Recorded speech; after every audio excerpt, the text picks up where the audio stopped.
Bonjour chers camarades boursicotteurs, j'espère que vous allez bien. Tel qu'attendu, la Fed nous a livré une hausse supplémentaire de 75 points de base de son taux directeur qui se situe maintenant à 2,5 %, exactement où on se trouvait en 2019. Qu'est-ce que nous a dit Powell lors de la conférence de presse d'aujourd'hui?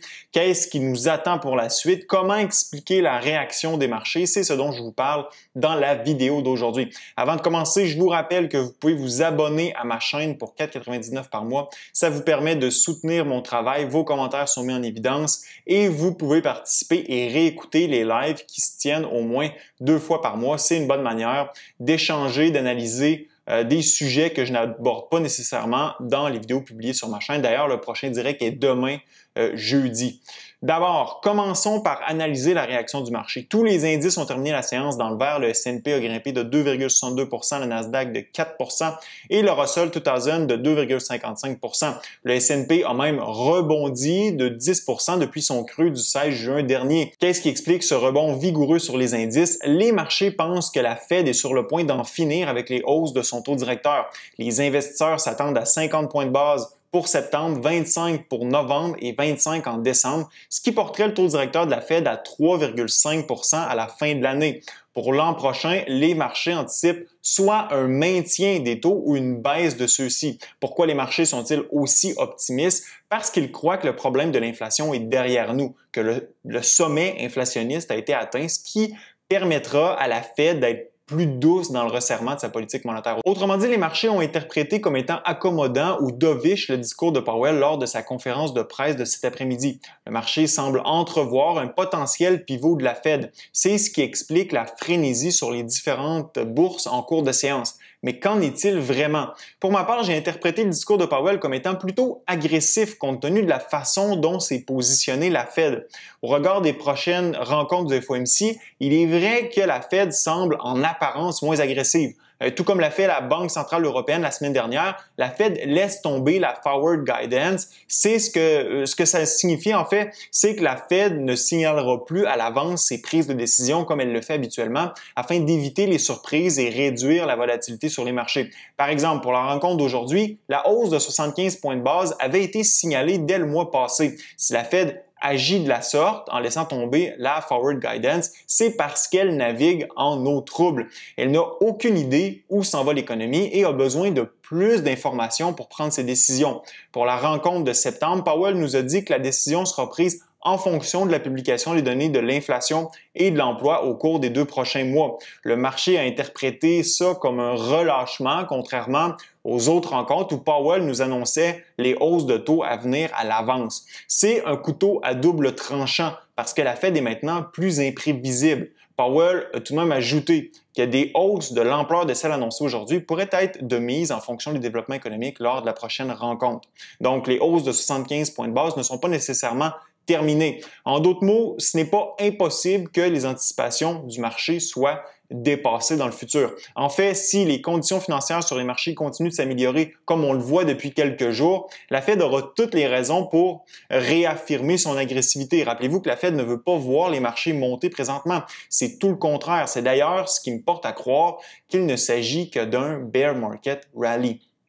Mis à part l'abandon de la forward guidance, qui, je l'avoue, était plutôt dovish, ce que nous a dit Powell me porte à croire que la Fed est toujours dangereuse. La conviction de Powell et du FOMC de combattre l'inflation est à mon avis plus forte que jamais. D'ailleurs, le communiqué de presse publié par la Fed avant la conférence de presse nous en donne une bonne idée. La création d'emplois est solide, l'inflation reste élevée, le comité est hautement attentif aux risques que pose l'inflation. Des hausses de taux dans un intervalle similaire seront appropriées. Le comité est fermement déterminé à ramener l'inflation à son objectif de 2 %.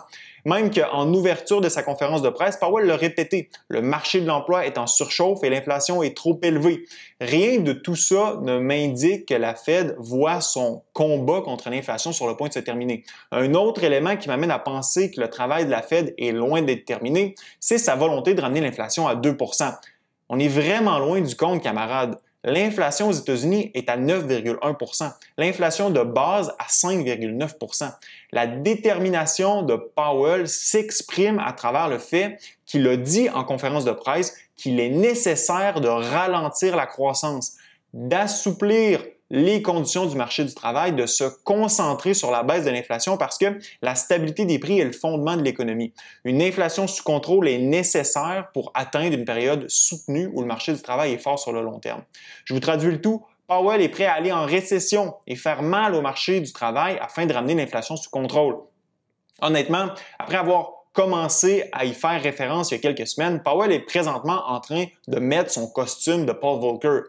Il nous dit littéralement que la priorité, ce n'est pas le marché du travail, c'est l'inflation et que la Fed n'a pas peur de sacrifier son mandat de plein emploi à court terme pour ramener l'inflation sous contrôle, ce qui est une condition sine qua non d'un marché de l'emploi solide à long terme. Il a même ajouté: si vous ne parvenez pas à faire face à l'inflation à court terme, vous augmentez le coût pour y faire face à long terme. Ça ressemble beaucoup à un genre de whatever it takes de la part de Powell. L'inflation doit être maîtrisée à tout prix, même au risque de plonger l'économie en récession, pour éviter de devoir y faire face plus tard avec des conséquences économiques encore plus grandes. Powell nous a aussi dit que le taux directeur de la Fed est maintenant neutre, mais que la Fed se doit d'être modérément restrictive pour accomplir son mandat d'inflation. Est-ce que 3,5 % d'ici la fin de l'année sera suffisant comme le croient les marchés? Tout va dépendre du rythme de décroissance de l'inflation. Pour l'instant, l'inflation n'a même pas encore entamé sa décroissance. Je lisais les transcriptions des appels conférences de Coke et GM et les deux entreprises font toujours état de hausse de prix des marchandises malgré les baisses qui peuvent être observées sur les marchés. Coke avance même que l'inflation du côté des matériaux de base nécessaires à la production de ses produits accélère et qu'elle travaille fort pour passer ses coûts aux consommateurs le plus possible. C'est un exemple anecdotique, j'en conviens, mais tout de même, ça démontre que l'inflation est loin d'être une chose du passé. Elle pourrait s'avérer plus résiliente qu'anticipée par les marchés. C'est pour cette raison que la Fed est en train de nous orchestrer une récession pour venir à bout de l'inflation. Le danger, c'est que la Fed s'arrête trop tôt, prenne une pause en raison de la détérioration du marché de l'emploi et que l'inflation reparte de plus belle, comme ce fut le cas dans les années 70. Il faut vraiment enfoncer le couteau dans la plaie si la Fed veut ramener l'inflation à 2 % pour de bon. Powell a d'ailleurs reconnu que la croissance des dépenses des consommateurs a ralenti du fait que leurs revenus disponibles ont diminué. Malgré cela, la demande agrégée reste forte et les États-Unis ne sont pas en récession, selon Powell. Nous le verrons bien demain alors que la croissance de l'économie américaine pour le deuxième trimestre sera publiée. Si celui-ci est négatif, comme ce à quoi on s'attend, les États-Unis seraient techniquement en récession, mais pas selon la Maison-Blanche qui nous gaslight en réinventant la définition de ce qu'est une récession.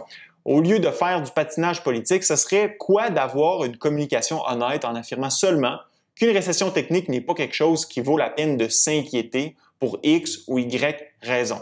Bref, faut pas s'exciter le poil des jambes avec la réaction positive des marchés aujourd'hui. La Fed a été claire sur le fait qu'elle veut vaincre l'inflation, mais celle-ci est loin d'être vaincue pour l'instant. Étant donné que la Fed a laissé tomber la forward guidance, elle est plus imprévisible et de mauvaises nouvelles économiques du côté de l'inflation au cours des prochaines semaines pourraient foutre en l'air toute tentative du marché de reprendre du mieux. Pour ma part, je reste investi, mais je ne touche pas à mes liquidités pour l'instant. Laissez-moi savoir ce que vous pensez de ce que Powell nous a dit aujourd'hui. Ça fut un plaisir d'être avec vous. À la prochaine.